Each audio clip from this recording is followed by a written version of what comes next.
Good morning বন্ধুরা, আজকে হলো পয়লা বৈশাখ, বাংলায় নববর্ষ, নতুন বছরের সূচনা। তো আজকে আমাদের বাড়িতে আছে গণেশ পুজো, আর আজকে অশোক ষষ্ঠীও পালন আছে। তো মা হওয়ার পরে এবার আমি প্রথম অশোক ষষ্ঠী পালন করব। তো আমাদের বাড়ির গণেশ পুজো দেখে নাও।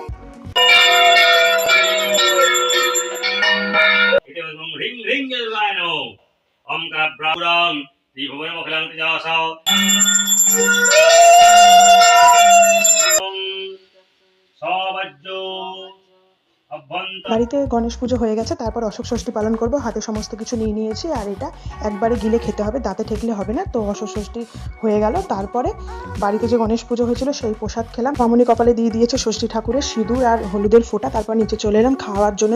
দুপুরে আমাদের হয়েছিল ডালিয়া, পাঁপড় ভাজা, আলু ভাজা, আলু পটলের রসা আর আমের চাটনি। তারপর রাতে বাবা তোমাদের দাদাভাই প্রচুর হালখাতা করে মিষ্টি নিয়ে এসছে। আমিও প্রত্যেকবার যাই, এবছর যেতে পারিনি, মেয়েটা ছোট বলে। তো গাইস, আমাদের পয়লা বৈশাখের দিনটা এরকমভাবে আনন্দে কেটেছে। আমার মেয়েকে নিয়ে তোমাদের